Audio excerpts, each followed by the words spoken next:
Olá, olá pessoal, tudo bem? Estamos de volta aqui com o Observador. Vamos dar uma olhada aqui nos desdobramentos sobre, primeiro, a fala do Trump contra a perseguição, especialmente do senhor Alexandre de Moraes e da primeira turma do STF contra o ex-presidente Jair Bolsonaro. Leave him alone, né? Deixa o cara em paz. Leave Bolsonaro alone.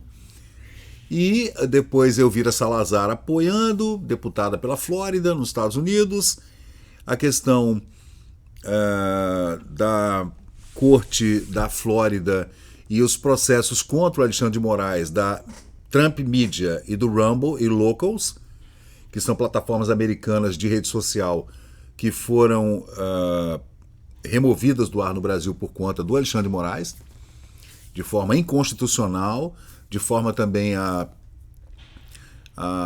barrar direitos da primeira emenda americana de liberdade absoluta de expressão de cidadãos e empresas americanas em qualquer lugar do mundo.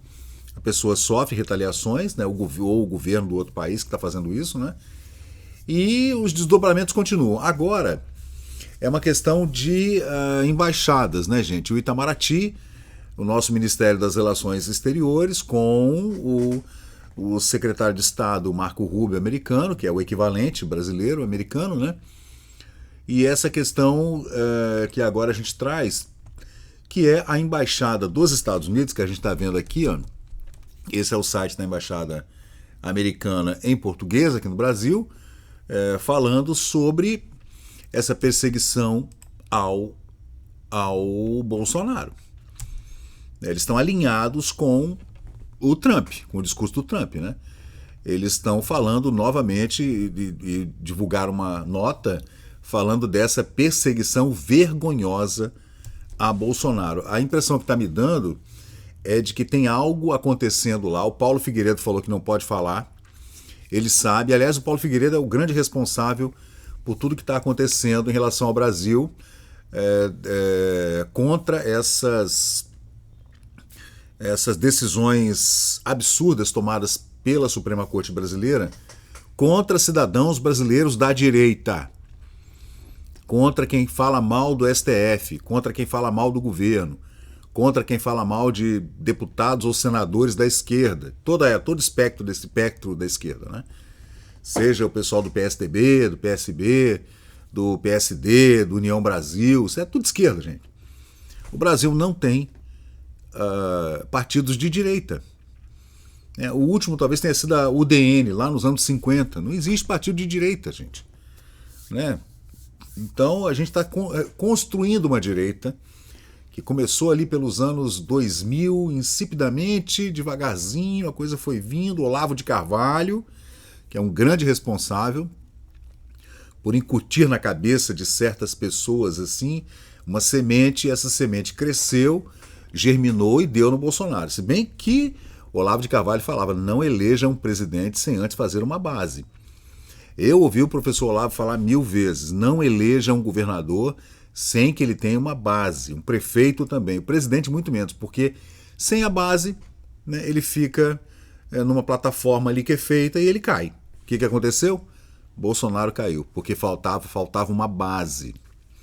Mas mesmo com a queda do Bolsonaro, que foi uma queda milimétrica, né, porque a eleição ficou pau a pau, tá?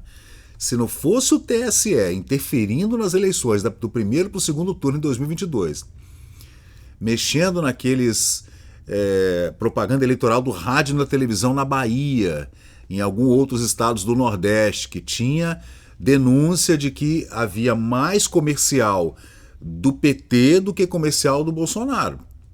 E o TSE passou pano, não fez nada. Aquilo ali pode ter mudado o rumo da eleição, tá? Claro, também tem a culpa, na minha opinião, de São Paulo. São Paulo ajudou a eleger Bolsonaro, gente. São Paulo. Perdão, ajudou a eleger o Molusco, Zé Cachaça. Mas voltando, Paulo Figueiredo, ele é o cara responsável por essa manipulação que eu diria que é extremamente cirúrgica, ele com o Eduardo Bolsonaro. Fizeram um lobby perfeito, né? Perfeito, que é muito comum nos Estados Unidos, todo mundo faz lobby, no Brasil também, né? Só que aqui é uma coisa meio assim, meio negativa, né? Ah, fulano faz lobby. Aí, lá não, lá é uma profissão, né? Fazer lobby, né? Então a embaixada americana falou que Bolsonaro está sendo perseguido. Estão alinhados com o governo Trump, óbvio, né? E a gente vai ver os desdobramentos disso daí, porque realmente a situação, na minha opinião, eu estou achando que tem algo na mesa do Trump, no Salão Oval da Casa Branca, que de repente chegou algo lá para ele definir. Então o que o cara faz diplomaticamente, né? Ele aciona a embaixada, o Ministério das Relações Exteriores dele lá, com o Marco Rubio, né? Que é o secretário de Estado, e vai dando uns empurrões assim. Aí ele vai na imprensa, na rede social e na imprensa e fala: para de perseguir o Bolsonaro. Então ele está avisando, vocês entendem? Essa é a minha visão, ele está dando avisos. Ó, para, né? Aí a embaixada lança essa nota falando que Bolsonaro está sendo perseguido. E agora o Itamaraty convocou um encarregado de negócios na América, depois que ficou claro esse apoio, inclusive da embaixada americana, que está aí o site da embaixada, e apoiando o que disse o Trump. Então a coisa agora ficou numa relação entre diplomacias, e a gente vai ver agora quais são os desdobramentos desse problema, né? A embaixada divulgou essa nota hoje, dia 9, qualificando essa perseguição a Bolsonaro como vergonhosa, né? Não só a Bolsonaro, como a família dele, o Eduardo Bolsonaro, inclusive a esposa, etc. Os apoiadores, o pessoal do PL e outros apoiadores de outros partidos, né? E manifestando apoio explícito à defesa dele, né? E, bom, o comunicado destaca que Jair Bolsonaro e sua família têm sido fortes parceiros dos Estados Unidos. Você vê que isso aí é fala do Trump mesmo, né, gente? Traduzida em linguagem diplomática lá para o secretário Marco Rubio, que foi enviado para a embaixada americana em Brasília, né? O Itamaraty então convocou o encarregado de negócios americano nos Estados Unidos, Gabriel Escobar, para prestar esclarecimento sobre a nota, em função do caráter diplomático sensível da manifestação. Acho que isso é uma coisa protocolar também, né? Mas que o Trump está dando recado, tá.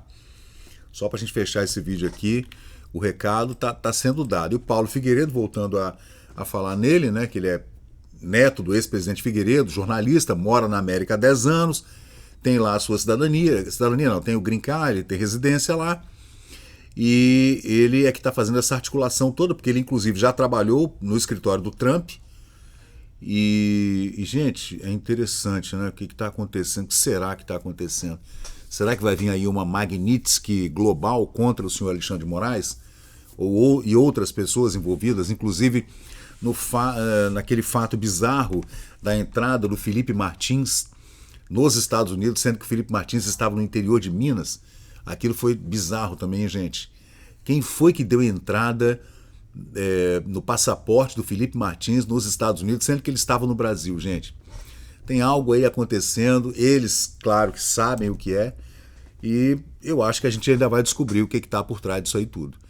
Talvez esse castelo de cartas caia antes do que a gente imagina, né? Alexandre de Moraes já foi intimado não, foi notificado pela 4ª vez pela Justiça da Flórida. Ele precisa se defender em 21 dias. Se ele não apresentar uma defesa, vai correr a revelia. Esse processo que o Trump, junto com o Rumble, do Pavlovski, que é o dono dessa plataforma aqui, concorrente do Google, acionou, né, juridicamente na Flórida o Alexandre de Moraes por ter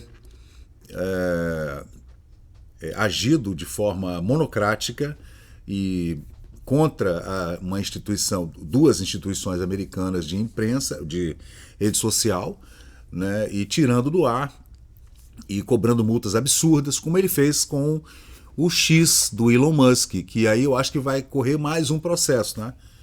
O Elon Musk contra o senhor Alexandre de Moraes por ter tirado o X, o antigo Twitter, do ar durante as eleições de 2024. Bom, vamos ver o que vai acontecer, né, gente? Vamos aguardar. Estamos acompanhando atentamente o que está acontecendo. A gente está vendo que o Trump falou para deixarem Bolsonaro em paz, a família dele também. Já falei, se eu fosse Bolsonaro, já tinha ido embora, porque não há a menor chance dele concorrer ano que vem. há uma chance muito grande dele ser preso antes do fim desse ano, né? Porque a pressão da esquerda, esquerdopática, nazista, fascista, comunista brasileira é muito grande, inclusive dentro da TV Globo, que fez o L maravilhoso, e eu iria embora. Se eu fosse o Bolsonaro, pedir uma cidadania americana, ou um green card americano para o Trump, que vai dar para ele um passaporte livre por lá, e eu ia embora daqui e ia tentar fazer essa oposição de fora, lá de fora. Valeu, gente, vamos lá, vamos continuar acompanhando esse imbróglio aí, vamos lá. Então, pessoal, valeu, obrigado por acompanhar o vídeo até o final. Se você gostou desse conteúdo, deixa aí o seu like, porque isso ajuda muito o canal a crescer. Aproveita agora para se inscrever, ativar o sininho de notificações. Sua opinião e seu comentário são muito importantes para nós seguirmos melhorando aqui o nosso conteúdo. Valeu, gente, eu sou Fábio Pirajá, muito obrigado e até o próximo vídeo.